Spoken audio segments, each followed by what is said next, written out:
Hello, everybody. This is Vince Russo, and this is a special edition, bro. Breaking news. This is Vince along with the great Ben. I almost said Heyman because that's what Disco says every time. Ben Heyman, the great Ben Hamin, and the great Stevie Richards. We got some breaking news today that I think involved us a little bit. And there aren't a lot of people that know that and that are privy to that. We're going to talk a little bit about that. How you guys doing tonight? It's a Fox News exclusive here on RussoBrand.com. Yeah, man. We've been excited, as it is to keep any secret, as we've been alluding to in the last 2 weeks of what's been going on. Tonight, we get to talk about it openly and share it with all the great followers on all of our brands. And we'll see, because it's been definitely a big shakeup day. I don't mind being Ben Heyman today. Let him put me over, and he won't call me that on the next show because he probably won't want to put me over. So I'll actually be Ben Hamin again. But as always, here with the fountain of youth, finder himself, the man from Stevie Richards Fitness, my co-host of the Friday Locker Room, the Conspiracy Horseman, Stevie Richards. Yeah, I think I'm looking younger every day because it's getting into that 1 hour sleep territory. So I'm actually getting in better shape. That's the way it apparently works up there from what we've witnessed. It's been an interesting 2 to 3 weeks. And I think before we even get started, we have to kind of credit Ben for even getting us to this point, Vince, because he did a lot of legwork. He did a lot of, sleuthing. And he got, yeah, there you go. That's the part. Well, my wife calls it sleuthing, but Ben, we were talking a long time about this, and Ben took the initiative to take that first step to start this communication off. Yeah. Well, guys, what we're talking about, and there are no secrets here, guys. There are no secrets. We don't do anything. We don't say anything. Nothing happens behind the scenes that any of us would not talk about. We are an open book. But for you guys to really understand, the why, I gotta backtrack a little bit. Okay, guys, I gotta go back to, the Attitude Era. WWE is doing record numbers. They're drawing a television audience like they never drew before. Business is booming. The company goes public. At the time, guys, you will hear me say this all the time.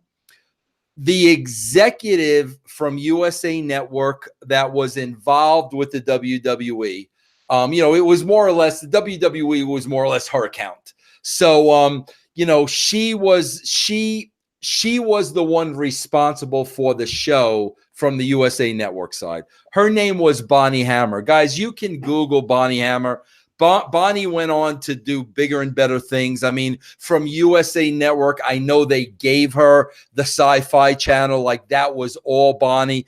And, bro, you've heard me many, many, many times put over Bonnie Hammer as being brilliant. I had the luxury and the privilege of being in the same room as her on many occasions.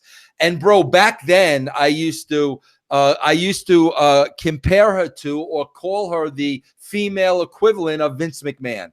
That's how smart Bonnie Hammer was.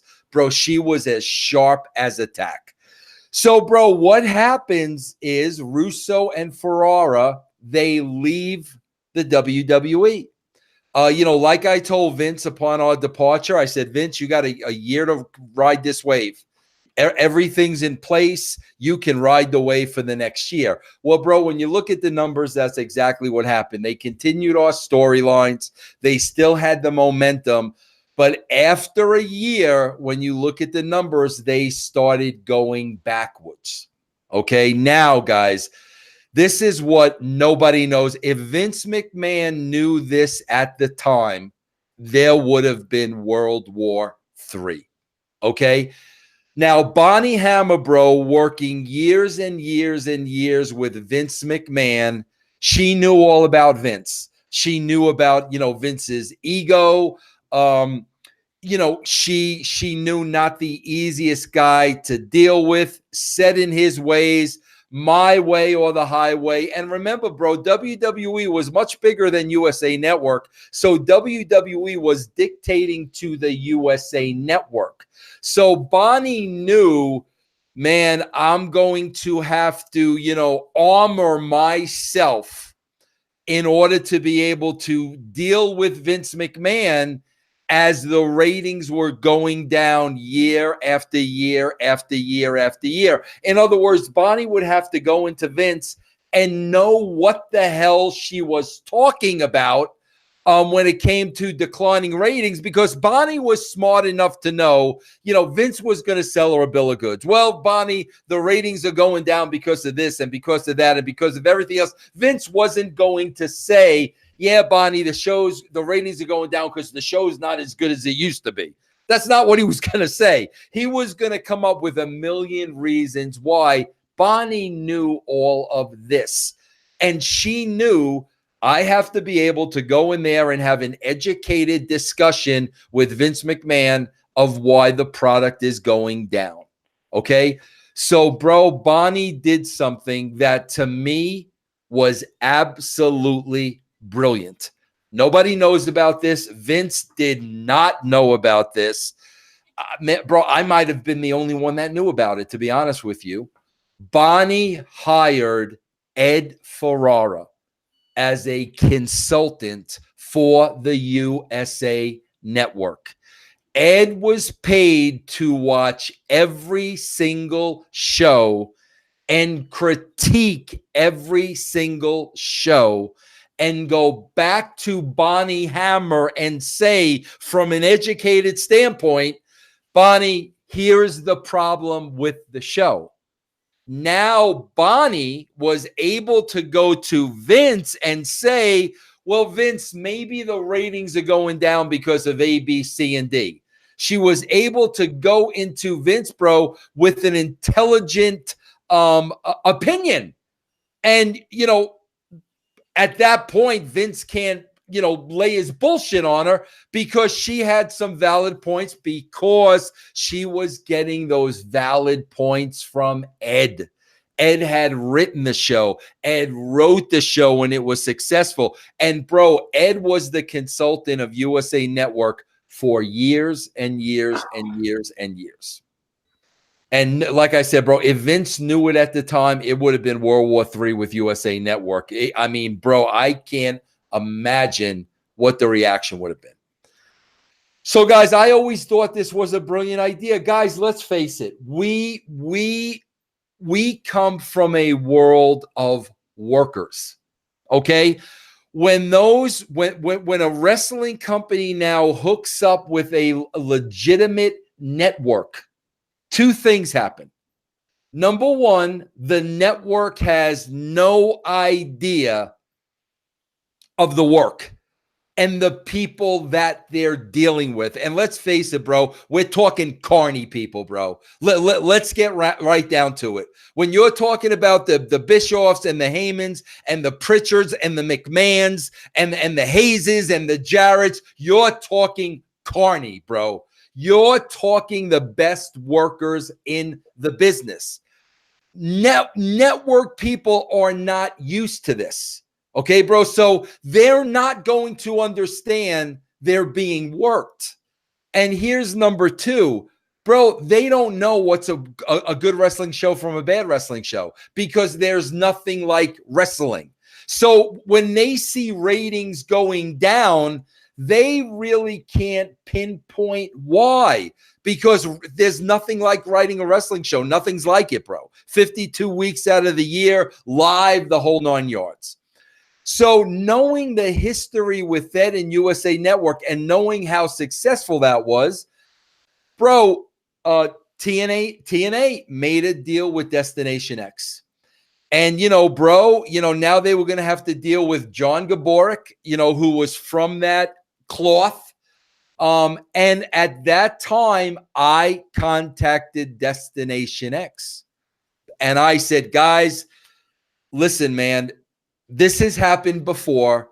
This is what USA Network did. This is why they were very successful. You need somebody in your camp, bro, that is going to be honest with you, not going to work you, going to be a professional, going to be able to tell you this is why the numbers are going down. This is why it's not working, with no ulterior motive, but you need a wrestling person in your camp. Okay? Destination America, listen to me. Thank you. No, thank you. Did not take me up on my, my offering. And we all know what happened with TNA and Destination Network. It went on for a year and then it was over because the ratings went down. They had no idea why ratings were going down. They're being worked. They don't know what. And after a year, bro, it wasn't worth it anymore. The situation was over. Okay. Guys, I know I'm talking a lot, but I just want to set the stage because I think people have to know the backstory. Mm-hmm. Guys, I've been watching every Raw and SmackDown show for the last 5 years. Okay, bro, the show sucks. The show is terrible. There is nobody there who knows how to write a wrestling show. Guys, I am doing well with Vince Russo's The Brand. I got many legs working. I'm my own boss. I don't have to leave my house. I don't have to go on the road. I don't have to deal with politics. I have no reason in the world to ever want to work for the WWE again. But here's what was happening, bro, and I'm being my right hand to God. The shows were so bad, I was getting sick and tired of watching them. Like, I could not take watching these shows anymore. And basically in my mind, it was like, bro, like maybe if I can consult, maybe if I can, kind of pull an Ed Ferrara, watch the shows, send them my notes every week. But literally, bro, it wasn't a money thing. It wasn't a wanting to work for them again. It was, I could not watch these piss poor shows anymore. So at that point, bro, my good friend Pete Gass, the Mean Street Posse, hooked me back up with Shane McMahon.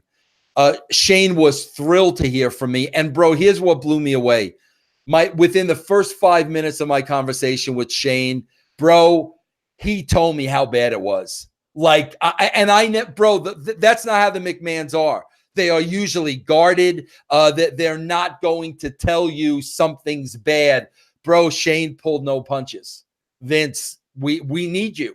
It's bad. It's bad, bro. And he buried it. He buried the product. So he said to me, he goes, Vince, I want you to write an email to Vince. As a matter of fact, I'm pretty much going to tell you exactly what to say.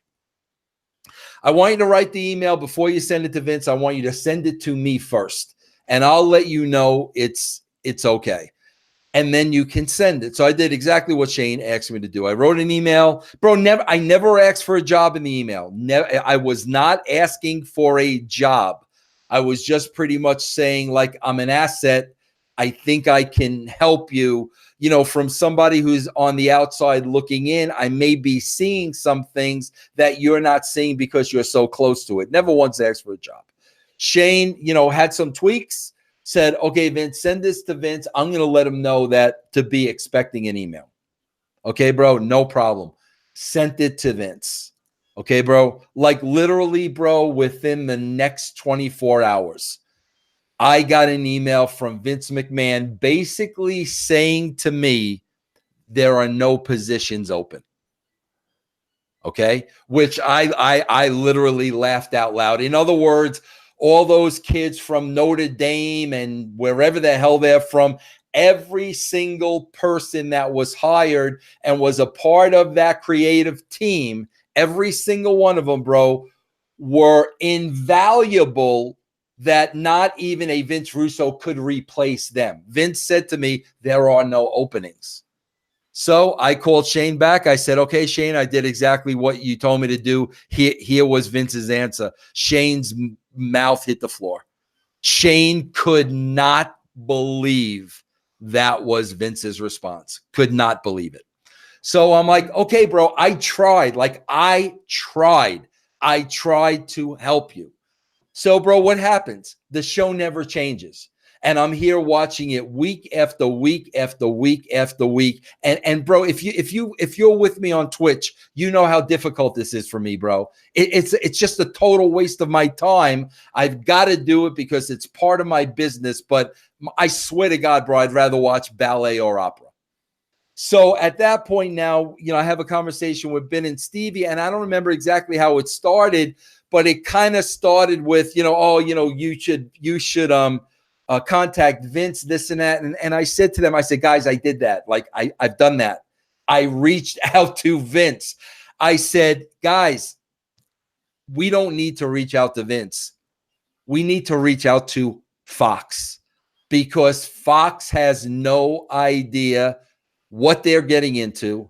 They're going to be worked by the best in the business. They're not going to know a good wrestling show from a bad one. They're not going to know why they're not getting the ratings that they paid $2 billion for.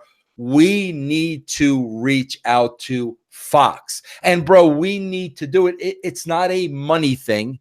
It's twofold. First of all three of us have a love for the wrestling business for many, many years. All of us, bro. All of us. I'm a little older than Ben and Stevie. I might go back a little bit more, but these guys love the business, or loved the business just as much as I do. That's number one. Number two, bro, our livelihoods depend on wrestling. Like our livelihoods depend on what you see every Monday night. Because the less and less people that tune in, the less and less people are going to be interested in wrestling. And we fall in that category because that's our background. So we need to call Fox. We need to be part of the solution, bro. They need somebody in their camp that's going to be on their side, that's not going to bullshit them, that's going to be honest with them, and basically analyze the show and say, guys, like, here's the issue. This is really what you need to talk to Vince and the WWE about. That's where Stevie said Ben made his connections. Next thing you know, we have a conversation with Fox. Me, Ben, and Stevie had a conversation with Fox. I'll let you two guys, enter here. If you want to add something, please do. But maybe you guys can kind of pick it up from that conversation. I just want to add that this strangely, and as always in the world, history repeats itself. So the initial idea of reaching out to Vince mirrored exactly what you did in that meeting pre-Attitude Era, where the company was in a similar boat, but without the Saudi money and the rich TV deal. So without those two things, WWE would be in just the same amount of trouble they were in before the Attitude Era, except there's no company that even put them out of business. They were putting themselves out of business this time without those two big deals. So we thought that, why not have, if history repeats itself, make the same offer, except, wiser, with more experience and a team. You have two guys behind you that can help you, and we all want the same exact ending out of this, where the business is better and everybody enjoys it a lot more. Then we wanted to go the same thing with Fox. So the preparation for that call, which wasn't much, was basically that same pitch, because we are essentially in the same exact spot, and Fox should know that. So to remind them of that in the call was very important. This whole thing, we didn't go back and forth, and Ben can speak after I'm done this. We didn't go back and forth saying, what should we say? What we've been saying it on the show each and every week. What should be said, what should be done, how it should be. It was very natural to go into this call without really any preparation outside of what time are we getting on? And that was about it. So I'll let Ben take it from here. Oh, yeah, man. And in real time today, as we record this June 27, 2019, it's because of WWE upper brass having to go have a principal's office meeting with the Fox execs. And I'm sure the people we talked with on our conference call, which I believe was June 11th, so a little over 2 weeks ago. Where to start. I don't want to dox this guy, but or tell you how to track people down on the internet. But all you have to do is Google the simple stories from any business journal or any business website of the deal. And it's going to give you the names on the Fox side, and you can find anyone on social media that can be gotten to. All I needed to do was drop Vince Russo's name after looking at who these Fox people follow and know who I'm dealing with. You know, if you're following PWG, AEW, you're a pretty serious wrestling fan in a higher production level, you know, who's going to be the conduit there. And it took them all 5 minutes to get back to me to set this meeting. So that was, you know, the enticement. And Steve and I have lost plenty of TV shows, so we're kind of over it at this Four point. in a year. Yeah. So, you know, Vince just gave you this whole elegant layout of the history, and he did the almost identical thing on this call. And I don't want to take it personally, but this could be also a business thing, and I'll explain both sides. Where they were just like, all right, so what do you want? After Vince laid all that out, or what are you proposing? Well, he's proposing that we be consultants and that we have not necessarily final script approval, but able to punch things up and offer a variety of services that we can. And you know, to make Vince Russo have to say that out loud, I thought was like, man, this is weirdly disrespectful. But then I also thought, well, there's also a side of the corporate world where they say you can't ask them to help, but if they say we can offer this, then you can tell them to write the proposal.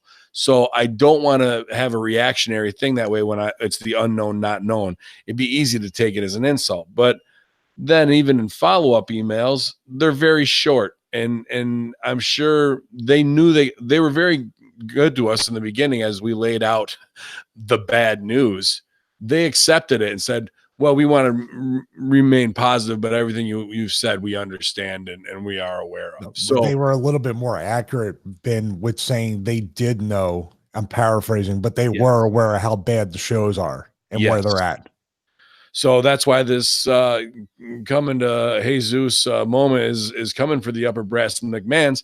Now everyone's like Bischoff, Heyman, as you know, the two guys who they're putting forward as this carny answer of when they have to show up saying, you're getting the ECW guy, you're getting the WCW guy, and you're getting the best of everything. When the reality is they don't have the upper hand in this deal like they did with USA, with the same property, to be able to have Bonnie Hammer have to do checks and balances on that 50-50 level. Now they've got Saudi masters and Fox masters, and they've got a tainted product that is only over because of nostalgia reasons. And no current reason is the boss's son buries it openly, and he's the top heel in the company. He knows something's wrong. So with Heyman and Bischoff, this is just to buy more time, hopefully do some carny tricks in front of these wrestling fan executives, you know, and I don't know if they're even executives, you know, they may be assistant producers who we talk to. And really that's just to be able down the road, if things don't pick up, go, oh, it was on Bischoff and Heyman. We tried and we gave them a year. They couldn't do it. So it's a get out of jail free card, in my opinion, for them to do some old nostalgia. And dude, does it look like, you know, not to sweat these guys, because I love the wrestling business because of those names, of these names, Russo, Heyman, McMahon, and Bischoff. I absolutely am a product of all of that, as all of us are. But do these guys look like they're in their prime and hungry, ready to go get them, tear down and do a whole new day in wrestling? Like Paul Heyman's just hungry for it, and Bischoff can't wait to come out of Wyoming and do it and be on the road full time producing TV. Well, Ben, you know what's interesting? There's some things that you guys may be hearing for the first time, but my God, Stevie, when you talk about history repeating itself, there's some things you guys should know. And then like when you process what I'm about to tell you, it's unbelievable of the incompetence at that level. Mm-hmm. Guys, I'll never forget when I was at TNA, guys, when I was writing, I was very secure in my spot. Okay, bro, I was not the guy that was going to cock block you to protect my spot, because quite frankly, bro, I didn't care who you were. You were not going to outwork me. I don't care who you are. I never had to protect my spot because, bro, you want to go toe-to-toe, you want to go one-on-one, let's do it because, bro, because of my work ethic and because I'm not a bullshitter and because I'm not a politician, I will bury you. So my mentality was never, oh, bro, never, cock block so-and-so. Bro, if I cock blocked people, Ed Ferrara would have never worked at WWE. I would have told Vince from the get-go, bro, this guy sucks. He blah, blah, blah, blah, blah. No, I immediately told Vince. And, bro, Ed had a writing background. Ed wrote television shows. I immediately said to Vince, hire this guy. Why did I say that, bro? Because I was confident in my own ability. I knew Ed could help the show. I wasn't worried about him being better than me. Because if Ed wanted to be better than me, then he would have had to kill me. Okay, bro? So that's not how I work. Fast forward, guys, to TNA. Okay, bro?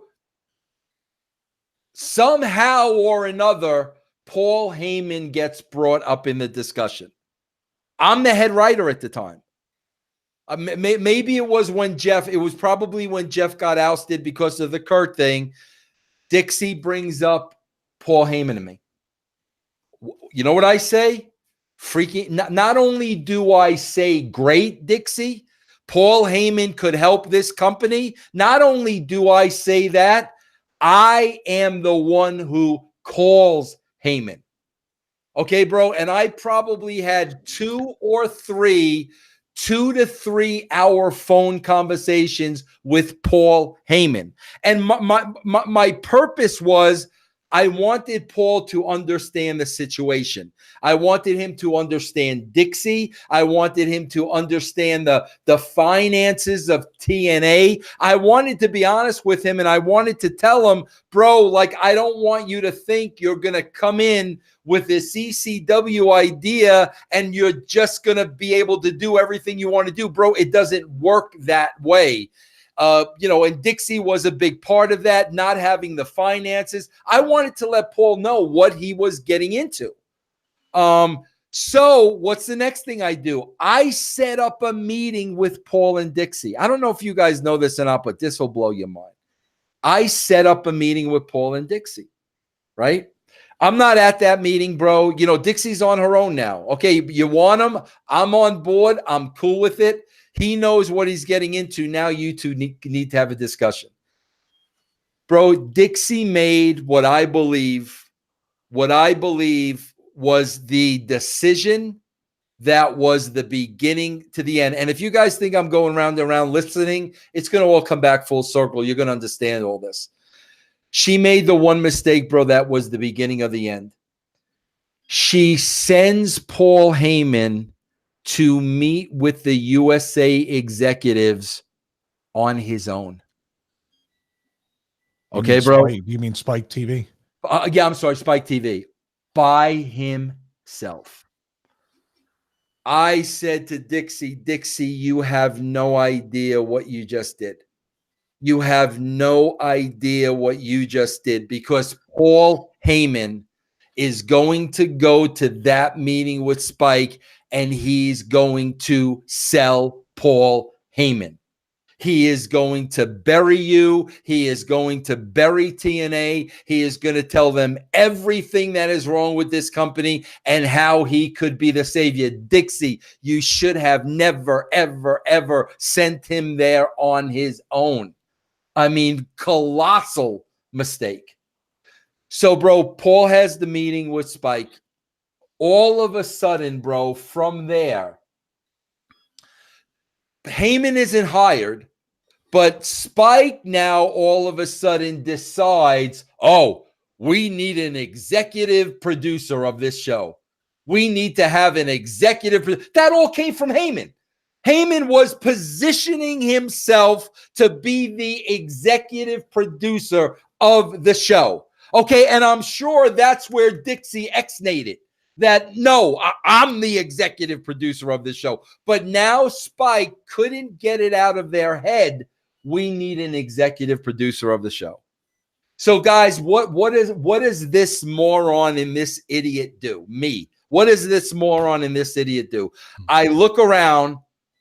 Who's the one with the experience that is more capable of being an executive producer than anybody else? Who? Freaking Eric Bischoff. So now I am championing Eric Bischoff to be the executive producer of the show, to be the liaison between TNA and freaking Spike, and the last guy that talks to Spike. Why am I doing this, bro? Because if Eric Bischoff is above board, okay, bro, this will be good for the company. He's got that experience with TV and the executives. I did not. And I'm thinking to myself, man, if he's above board, this could be a good thing. Now, keep in mind, bro, this is the exact spot they hired Eric Bischoff for right now in the WWE.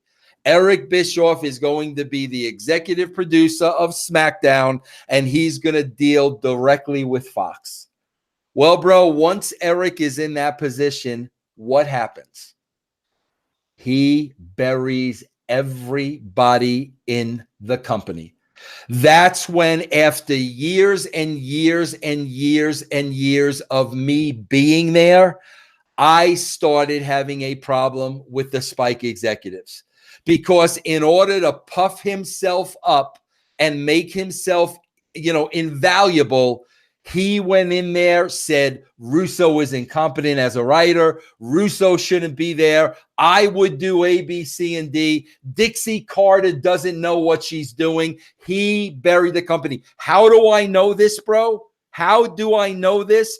Because when John Gaborik got hired and sent Eric home, Dixie had to find something for Eric to do because he was still on payroll. So what does Dixie ask Eric to do? She asked him to critique the shows. So what does Eric do now that he's sitting at home? He's critiquing the shows. He's ripping the shit out of the show from beginning to end, not saying one positive thing about the show. And guess who else he's sending that critique to? Spike TV. Okay, bro? All of a sudden, bro, within a year, Spike TV is not renewing the contract with TNA. That 10-year deal, however long it was, is over. Now you have that same person. You see the history. You see what he did. Bro, think about this. Think about this if you're Eric Bischoff, bro. And you guys don't know Eric like I do. Think about this, Eric Bischoff. Bro, he's the executive producer of SmackDown. The ratings don't go up. Nothing changes, bro. Nobody's watching the show. Now, Fox TV wants some answers. Eric's the executive producer. Eric's the one who's in communication with them. Eric's going to take responsibility? Eric's going to say, yeah, guys, the show is really bad because I suck as an exec. No, bro. He's gonna sell every single person down the river to make himself look good, promote himself to Fox TV. Hey, bro, maybe there's a side deal in it with him and Fox. That's what Eric was thinking with Spike TV. Bro, because remember, bro, he had his production company at the time. So Eric's motivation is, bro, I'll work these guys at Spike. I'll make them think I walk on water. Everybody else is inept and incapable, and maybe I can get them a deal for 4 television shows. They put this guy in the same exact situation. And here's the part that makes me laugh. You mean to tell me Vince McMahon doesn't research any of that? Vince McMahon doesn't know. Well, the minute Dixie Carter named Eric Bischoff the executive producer of TNA, a 10-year deal went down the toilet. Vince McMahon doesn't know that, so he's going to put that guy in that same exact situation. And when things go sour, and he starts selling he's going to sell Pritchard, Hamin, Vince, you name it, bro. it's going to be everybody's fault but his. And that's the part that makes me laugh, because I lived through all that. I know exactly what happened.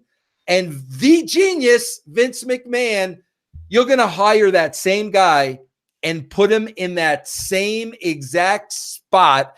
And the minute Fox says, bro, what's going on?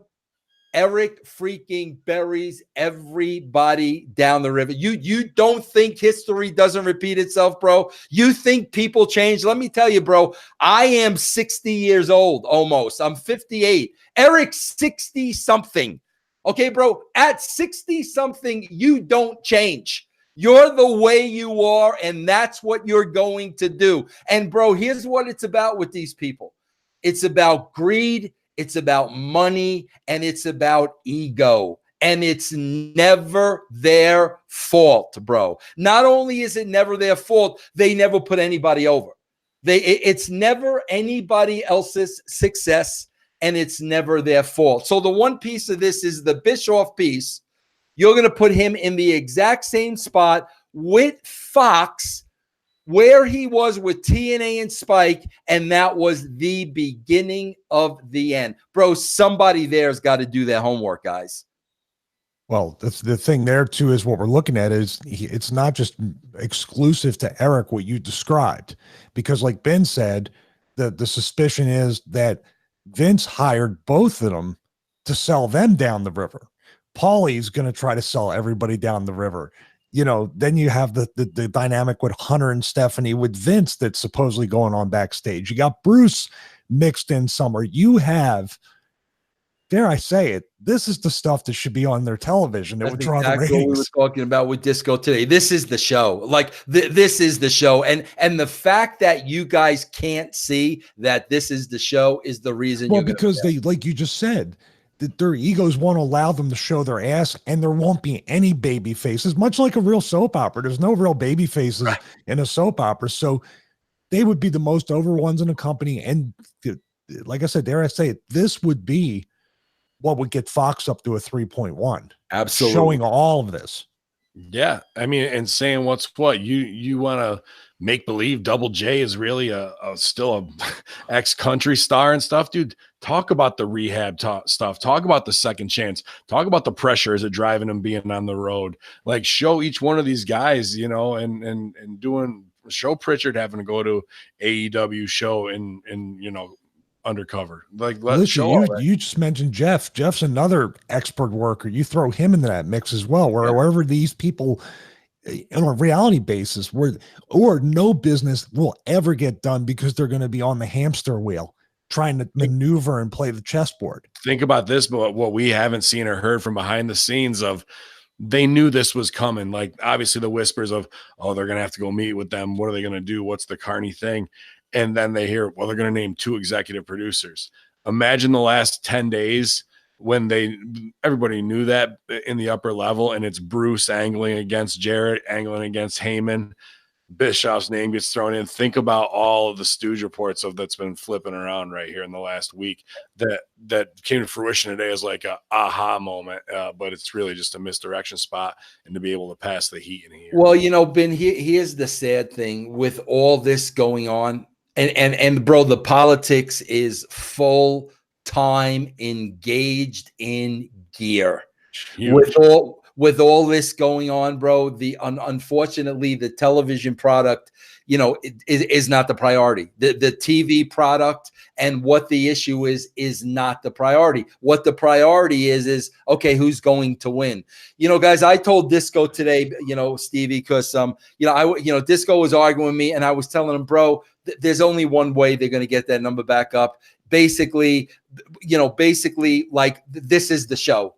This is the show, bro. All these freaking egomaniac, carny, backstabbers, bullshitters, all vying for Vince's love and vying for the love of Fox and positioning themselves and stepping over each other and having their guys and who's on my side and who's. That's the show. Bro, that's the show. And I got to tell you guys something. Glenn's sitting there, oh, no, bro, good characters and good storylines. Guys, let me tell you something. Let me tell you something. Bro, when I went to WCW, they were in the shitter. Ed Ferrara and I, for 3 months, bro, we broke down the foundation because we had to rebuild. That's what we did the first 3 months. When you look at the numbers, bro, in those first 3 months, the ratings were going up. Okay? Guys, politics, the whole 9 yards, I go home. Okay? I go home.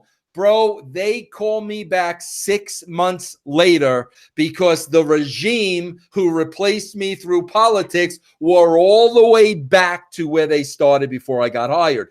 Guys, when I went back, I knew immediately we were not getting those fans back. We had them back, bro. Those 3 months, they were coming back. All of a sudden, bro, for the next 6 months, it's a sharp right. They lost it. And, bro, I knew we're not getting these people back. Bro, the WWE, I don't care who you hire. Okay, Bischoff, Pritchard, you got them all there now, bro. You're not getting back the casual fans, bro. And let me tell you why. Let me explain this to you real simply, bro. You had 10 million people watching that show. You have 1.5 million people watching that show. Bro, the world has passed you by. The world has passed you by, bro. Society has passed you by. Television has passed you by. Entertainment has passed you by. Why, bro? Because you're in the wrestling bubble. And everything in the wrestling bubble is make-believe and phony, and there's no reality, bro. We're gonna throw powder in so-and-so's eyes. You literally let the world pass you by, and you remained in that bubble. Nothing changed. You insulted the intelligence of your audience, the casual viewers. They went bye-bye. Guys, this is 15, 20 years in the making. This ain't the last 6 months. So they're not coming back, bro. They're not coming back. The only thing that could possibly get television viewers back is a drastic change. What is that drastic change? Okay, guys, you want to know how the wrestling business really works? Here it is. Here's the snake Hamin. Here's the snake Pritchard. Buddy, kissy, lovey. Once they go the separate waves, knives. And Pritchard's getting this guy in his camp. And Heyman's getting this guy. And freaking you got Eric, giving the old massage to Fox. That's the freaking show. Why will that never happen, guys? Because they keep regurgitating and bringing people back from the wrestling bubble. Those guys are not capable, bro, of putting on a show like that because they live in a fairy tale. They live in a work business where everything is so blatantly phony, not believable. Nothing has changed. And when you keep bringing people back into the bubble, you are going to get the same exact results. I swear to God, you guys, I don't know how they don't see and understand that.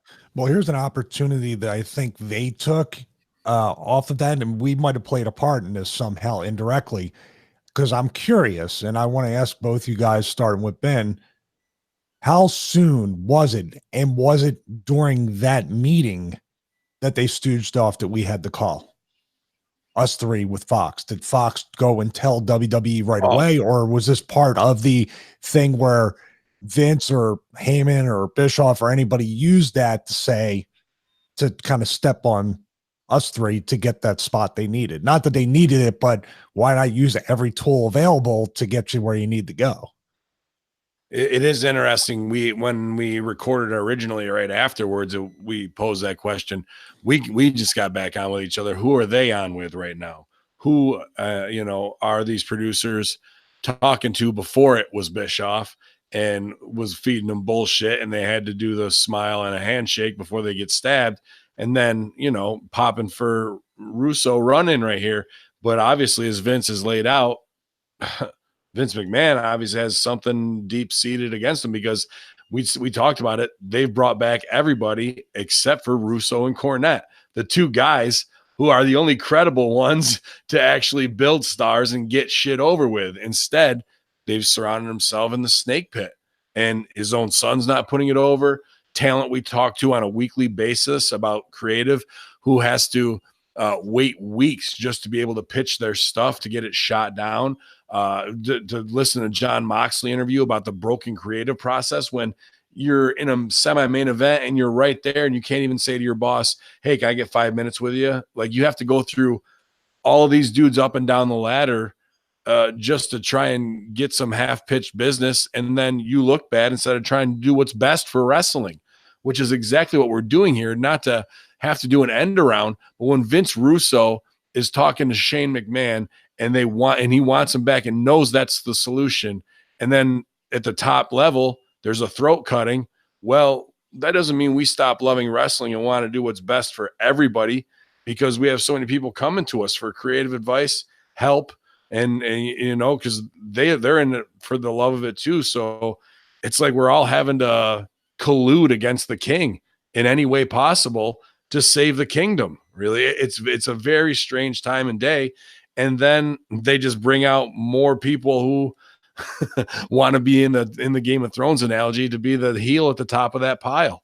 I was going to say too, instead, they have 3 months to get the number back to the base that they needed at 3.1 in October.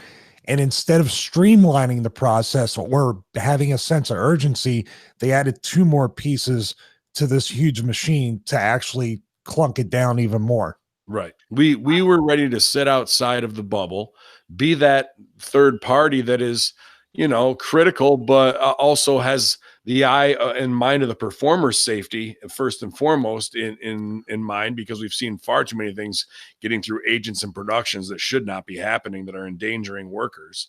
The basics of storytelling that obviously these Notre Dame or talent agency ex-writers don't know how to tell, or is getting kiboshed.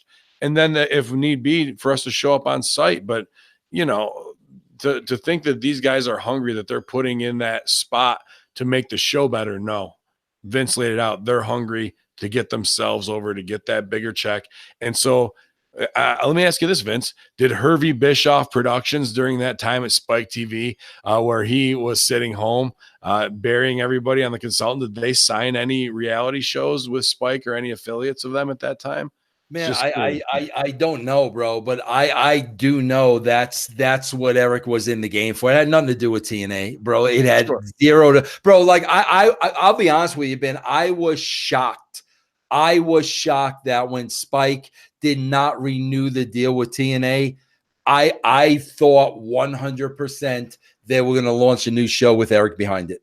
I thought, I don't know why that didn't happen. I don't know if it was finances or money or what. But guys, we got to think about, like, I want to really, because I love you guys, because you guys are the conspiracy horsemen.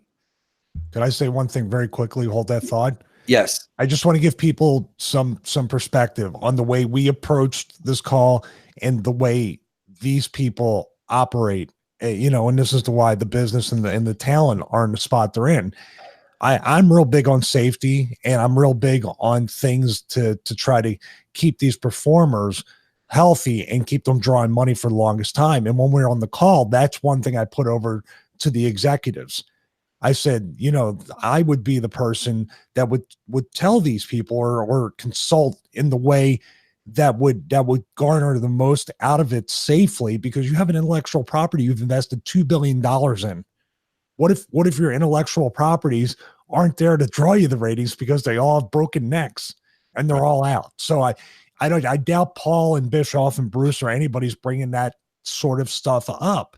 So when everybody's saying, "Oh, you guys, you're just doing," no, we're doing it because we care from every level, not just creatively, but also physically and mentally and spiritually about the actual talent that's going to make this money for everybody involved. Yeah. Sorry, go ahead. Well, again, guys, it's just the logic. Like, how God, bro, is, you know, again, you know, Ben, I'm going to go back to Vince. I have to ask myself, is Vince McMahon doing this for his own entertainment? He knows these guys are not going to get along. He knows the politics. He knows. Guys, when I was working with Bischoff at TNA and Stevie, we rebooted the ECW thing. Bro, Eric hates ECW. He hates everything about ECW. Bro, I had to freaking beg him to let Tommy Dreamer sit in on a creative meeting when we were doing the ECW stuff. And I was like, Eric, I don't know ECW like Tommy. Tommy needs to sit in on creative. I had to fight him tooth and nail. He hates ECW, bro. Who represents ECW? Paul Heyman. Bro, like, this is not stuff that Vince doesn't know, Ben. Yeah, but that's weird that you say it to me because Evie threw a fit. I mean, you were in the meetings, but as a viewer, WCW and Nitro was built on the backs of ECW, from Jericho, Lance Storm, Raven, Stevie, Public Enemy. Like, you can go Eddie, Dean Malenko. Like, if you were watching ECW, you knew they were there first. And the guys that they fucked over and fucked off with, because, again, Bischoff's ego's in the way. Steve Austin, oh, I wonder what happened there.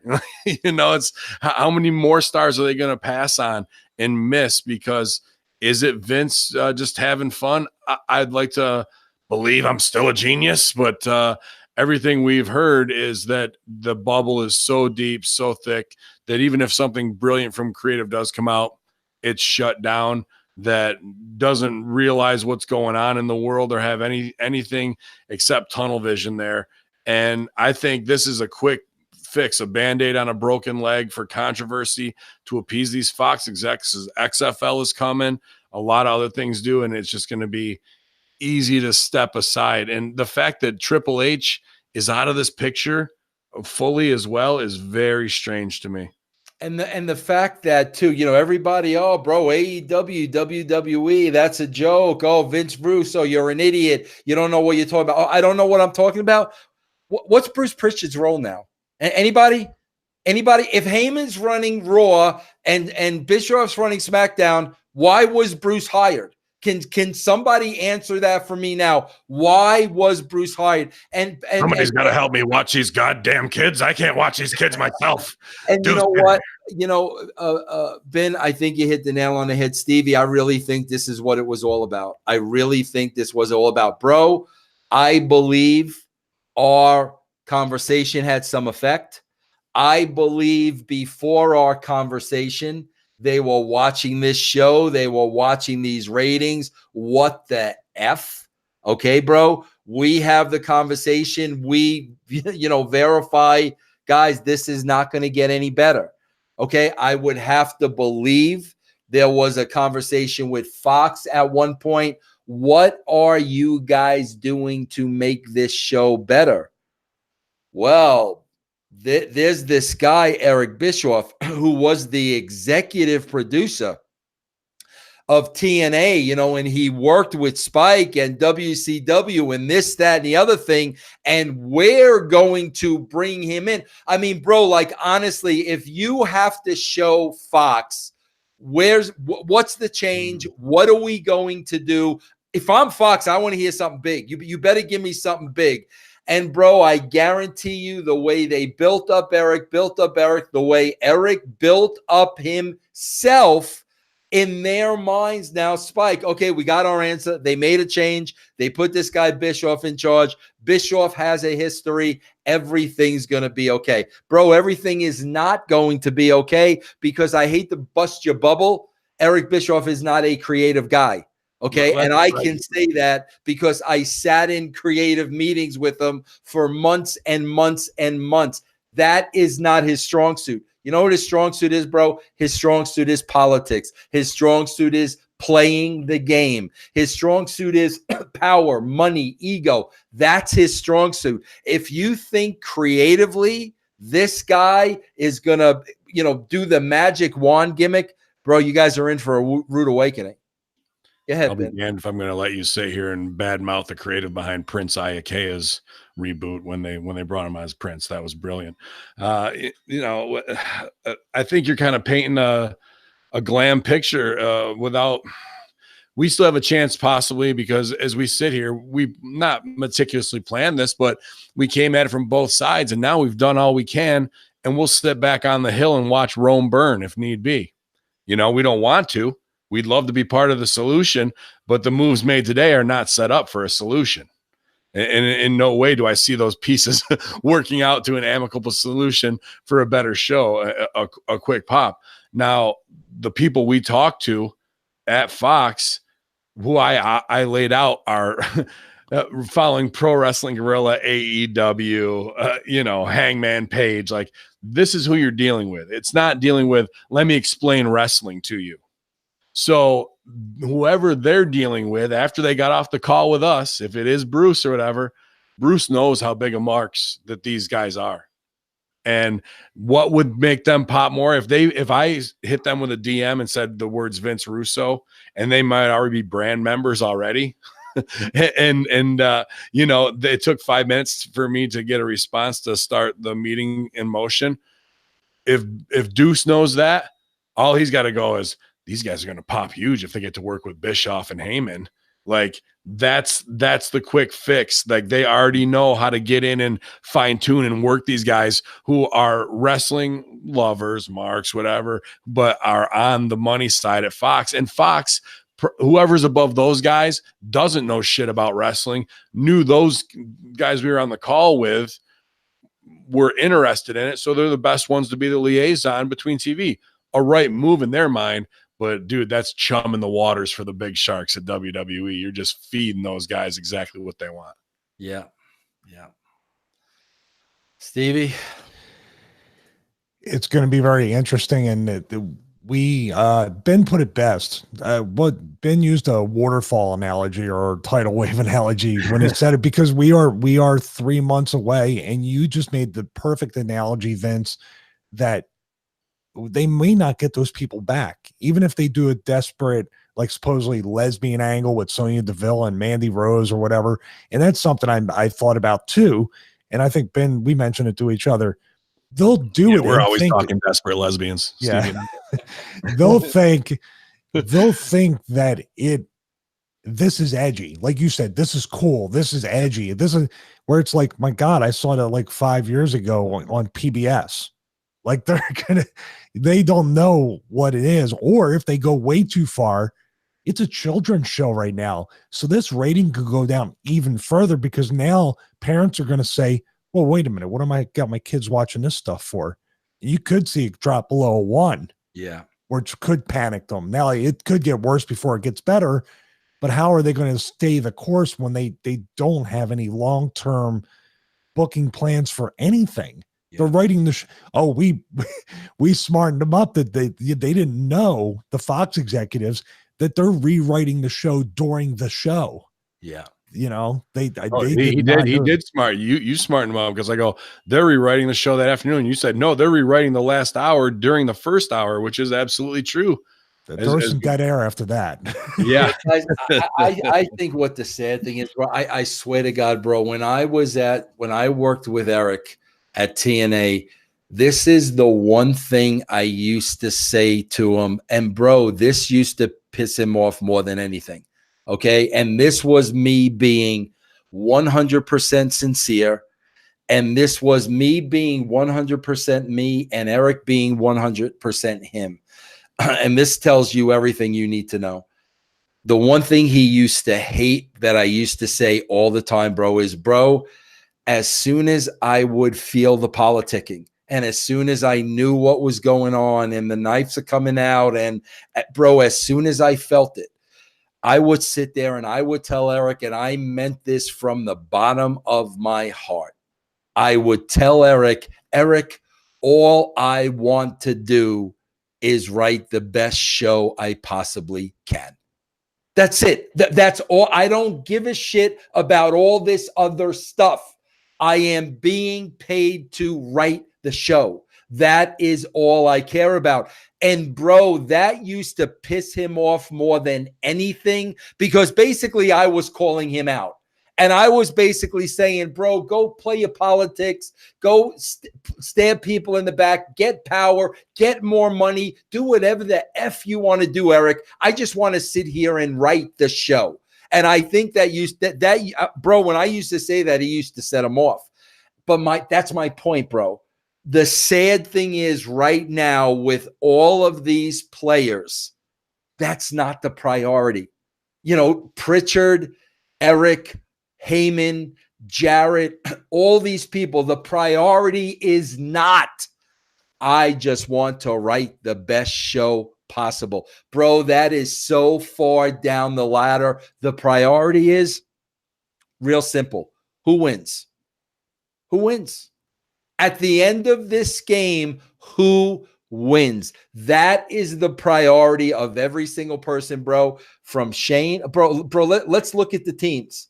Let's freaking look at the teams. You got team number 1, Shane McMahon. You got team number 2, Triple H and Stephanie. You got team number 3, Eric Bischoff. You got team number 4, Paul Heyman. You got team number 5, Bruce Pritchard.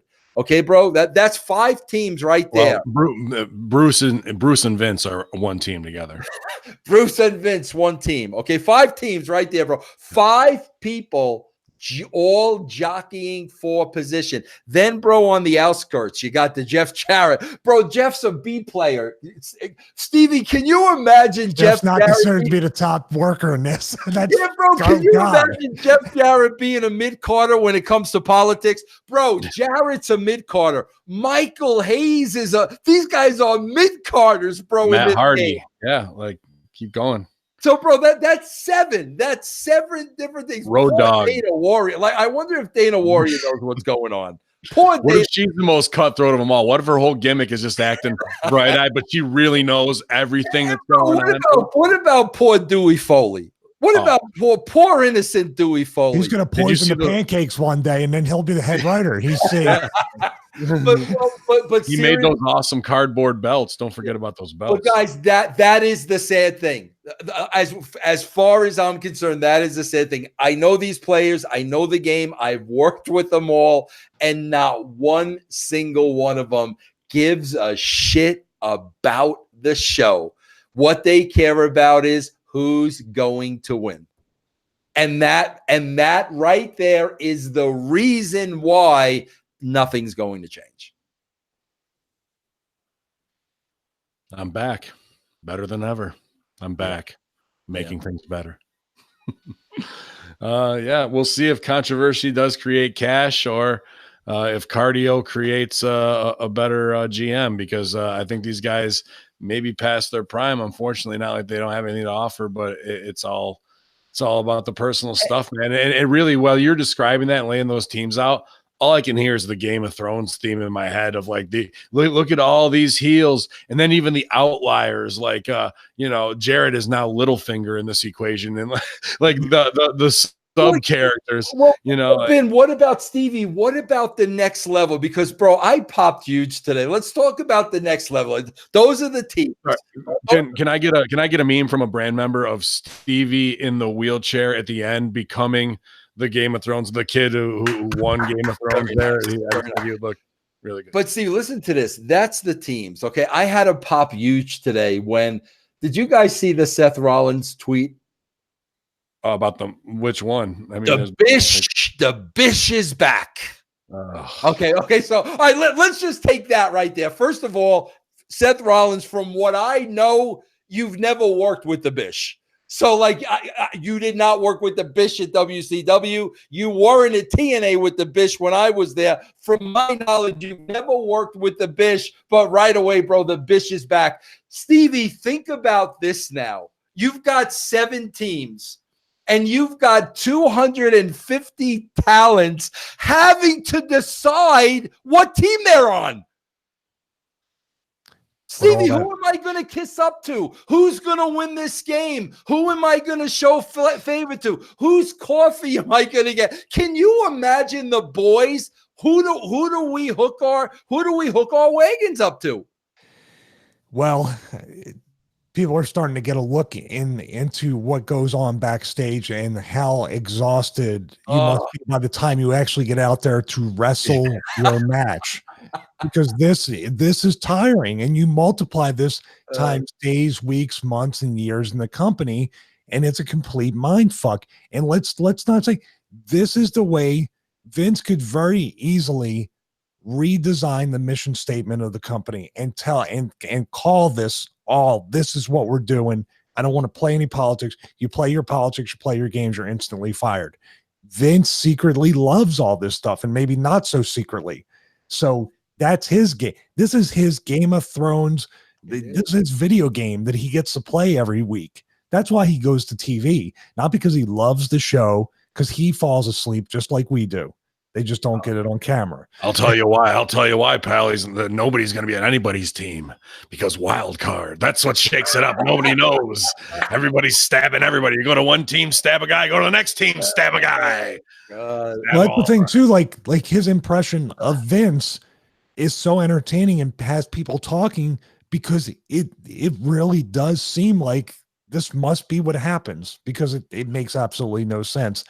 I just think these people. I don't know, man. I just don't know how you are going to hash this out. Are they just going to get rid of anybody? The only thing Vince can do is sell it to Disney or something, since Fox is involved. That's his only way really out. And if he doesn't go to the XFL full time in February, one of those, because that's coming up too. You should really get ready for that. You put $272 million into it. Yeah. What if he is splitting his time between weekend games at the XFL and then this? If he's scattered right now, can you imagine that next year? Well, how about this too? And as we don't get far away from what we talk about controversy wise, Pat McAfee and Sam Roberts talking, is AEW working with WWE? Are they bankrolling them? That comes out. But everything we put out there beforehand, all those crazy bastards, and they're just trying to get clicks and whatnot. And now it's coming from their own guys under contract, from under their own carpet, man. It's just insane how far ahead of the curve Russo brand, Hamin Media Group is, because we are in the trenches, in the cut, talking to guys who are top stars on every show, not just WWE, on Impact, the Indies, AEW. That's just how we're connected, and that's how people respect Vince's opinion, Stevie's opinion, and all the people that I help make coming up, man. And I'm out there doing it with now. So the fact that they're trying to think this is slicker when we have to keep information from our fans, and I just say, hey, stay tuned. Well, this is the reason why, because we still have an opportunity as we sit here on the hill and watch the fires slowly burn. Wait till about August or September when they're blazing hot, as we get to TV and the numbers may be at a 1-1, 1-3. Now we're talking about some serious heat, my friends, not just some dirt sheet grenade rolled into the room for everybody to chew on that day and take some shrapnel from, as they named 2 executive producers. Now it's time to swim. And we offered those services for the betterment of all of wrestling, not for the betterment of Stevie Richards, Vince Russo, and Ben Hamin. Yeah. It's all about agenda, man. It really is all about agenda. And that's the thing, bro. It's like Vince is smart to that. Vince knows it. I mean, Vince knows the players. He's worked with all of them. He knows the players. He knows the game. And, Stevie, it's kind of what you said. I mean, I don't know, bro. Is he sitting back there getting bored and he's just trying to entertain himself? I mean, how can you, knowing these players, how can you not know the outcome? Maybe he doesn't, because he's Vince McMahon. And like you said, he did do the research on Eric Bischoff and Spike TV, because that's Eric Bischoff. That's Spike TV. That's small time. That's not WWE. It's the bubble. You just talked about the bubble. And that is that's downright Shakespearean. All this stuff is downright Shakespearean without even meaning to. And this is the Julius Caesar thing. When are they going to all turn around and start stabbing him? It's 100% Julius Caesar, dude. It absolutely is that. You've got a whole Senate of people who are all corrupt, who got in their position of power by being deceptive. And now this guy's brought them all there. And then A2 Brute is really Shane, in my opinion, or Triple H going, we got to take Old Yeller out back and put him down, because that's the only way this is going to, get any better at this point, man, to X him out, because you want to believe like, oh, Vince is bored, he's a genius, and maybe he is doing that to some degree for the old days, but these interviews we've heard of how out of touch he is. This is good shit, pal. What are you talking about? This is gonna be great. Just get you over. And like, it makes no sense whatsoever in the vernacular of coward, or you're an elite coward, coming out of the mouths of heavy machinery. Just everything is shit. Everything you are writing is garbage, not memorable, and not making a moment for anybody 10 years from now to look back at this era and go, oh, look at how awesome that was. Remember when that happened? You can't say that about one thing in the last 5 years, not one. No. All right, guys. Well, there you have it. And like Ben says, we will sit back on the hill. We will watch. And, bro, everybody says, oh, I'm going to give it a chance. You got to give him a chance. Bro, yeah, okay, bro, you're going to give him a chance. But like I said, bro, people don't change their stripes. They are who they are. There's a reason the three of us are not in the wrestling business. Guys, I'll tell you right now, we're not supposed to be in the wrestling business because, bro, we're not of the cutthroat, me, myself, and I, power, money, we're just not of that world, bro. That's not how the three of us function. And, bro, unfortunately, that is a job, requirement. And there's a reason why we're not there. So that's why, like, okay, bro, yeah, give him a chance. I know the players, I know the game, I know the outcome, guys, and we'll just see what happens, right? John Wick doesn't look happy back there. That's for sure. John Wick, bro. Yeah, look at that, John Wick. I thought it was X-Pac till I finally read it. I was like, oh my God, come on. All right, Ben, tell everybody else where they could find everything you're doing. Let's remind everybody, bro. Oh, I mean, there's a big sale coming on Monday, and if you really want to show your dismay and be one of the smartest smarks of all the internet, then you got to go over to prowrestlingtees.com/Ben Hamin and get the Hamin's Tarp Emporium shirt. I mean, that's the one all the real smart asses want anyway. Or $5 face slap. We're doing it big every day at hackerhamin.podbean.com, which you can get everywhere: Spotify, iTunes, or subscribe over there, and twitch.tv/conspiracy horseman. Putting out great new content all the time. Stevie is too on his YouTube. So we're easy to find, you guys, especially here at russobrand.com. More Master Shoot Theater. So subscribe if you haven't already. Hey, Stevie, before you tell us what you're doing new today, or what you're doing new at, let's say, 11:20. Stevie, a lot of people are asking me, bro. They want me to go to the Conspiracy Horsemen and ask them, what the hell's going on in the Dominican Republic, bro? I don't know. That whole thing with David Ortiz getting shot and everything. Everybody dying over there, bro. But there's poisoning going on. Yeah, somebody said, guy, you need to ask these guys what the hell's going on. Have we heard anything on that, bro? Sorry, Stevie, do you no, nothing in the mainstream media. Even they're probably scrubbing Google on that, because I'm always looking for stuff like that to see what's going on. Yeah, it was on Drudge earlier today that the sixth supposed victim, and it's not like there's any rhyme or reason that it seems like a couple African Americans and white people who are down there vacationing, and they're saying the pattern that they found is that they drank from the mini bar in the resort. So they think the poisoning is coming from there, not from like the bar or the cocktails resort. So that to me means it either happened at the bottling plant, or it's happening with somebody on the staff that's in the cleaning and restocking is a psychopath and is poisoning the stuff in the resort that way. That'd be my first two leads to shake down which way it's going, but it's not happening at the same resort. So to me, that means it's more likely happening at the bottling plant of someone putting cyanide or whatever it is they're being tested. Well, I do have a conspiracy theory about that. Now that you mention it, I'm putting up the breadcrumbs together. Maybe it's actually Vince, because he doesn't want Sasha Banks to walk out again and go to Dominican Republic on vacation. He's sending her a little warning shot. Very nice. We got to have a meeting. We got to have another meeting. Get Deuce in here. Goddamn, we got to cover this up too. Hi, Stevie. What are you doing new at 11:20 at night right now? I know you're doing something right now. Just still testing out production for the full YouTube show I'm looking to put out, and Other than that, Stevie Richards Fitness, 12 and 16-week resistance band training program. Oh, actually, I'm testing out a new thing that I might put out in July. So I did do that earlier. But yeah, 12 and 16-week resistance band training program, also full body workout video, shoulder mobility. Basically, choose your program, choose your video. If you have any questions, please feel free to email me, StevieRichardsFitness@gmail.com. Also, the YouTube channel, like I said.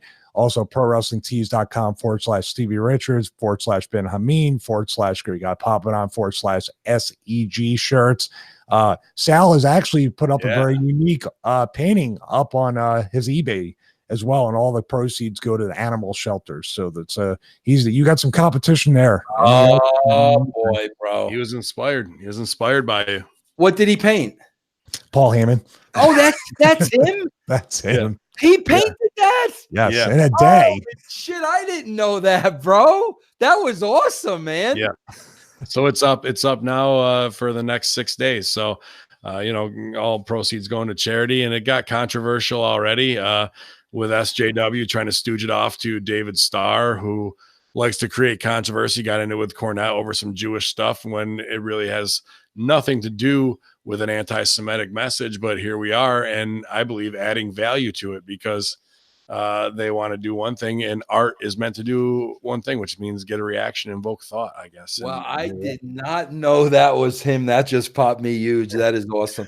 Guys, and one thing I just want to let everybody know before I wrap up and we go, you're going to be able to get this show on all 3 of our platforms. But guys, here's the thing that's like cool about what we do. And I really hope you realize this. I mean, guys, we come from a world full of workers. I mean, bro, the wrestling business was based on Carney, and it goes all the way back to those roots, bro. And it is, I think Stevie said it, bro. It is a shark pool of just politicians, Carney. I mean, that's the wrestling business. And the thing that's cool about us is that conversation we just had, guys, we would have had that over the phone. I mean, we literally made you privy to a conversation the 3 of us would have had as friends, as buddies. Bro, we don't work anybody. There's no agenda here. There's no sides. That is a conversation, that a genuine, honest conversation that the 3 of us had that we made you privy to. That's why we wanted to, do the show. And that's why I love working with you guys, bro, because I know every single thing I'm going to get is just raw honesty. And, you guys know, man, that's hard to come by in this business. Absolutely. And I appreciate you both for the exact same. I got into this to be known as one of the best creative minds of all time in wrestling. And unfortunately, maybe my big mouth has gotten me blackballed, or the truth they don't want to hear. But the fact that I get to be on here with an ECW legend as my co-host and the greatest WWE writer of all time to swing bats in that lineup, dude, for me, I've accomplished everything. Yeah, but don't worry about that, because I played nice, was respectful, kept my mouth shut. They still fucking burned me. So it doesn't matter, Dan. Yeah, I mean, bro, well, I can't get through the door. That's the problem. Bro, Stevie's blue eyes don't even work with them, bro. I mean, when Stevie's blue eyes, you think they would have worked with Bonnie Hammer? You think they would have worked on her? Oh, big time, bro. Yeah, bro. You should have played that card, Stevie. I never met her, bro. You'd still be the world champ right now, bro. Instead, it worked on Van Hammer. Instead, he used it on him. Very nice. But there you go, guys. We will be back as usual on Wednesday, bro, with the Raw Smackdown review. Guys, we hope you enjoyed this. We enjoyed it, and we will see you all next time.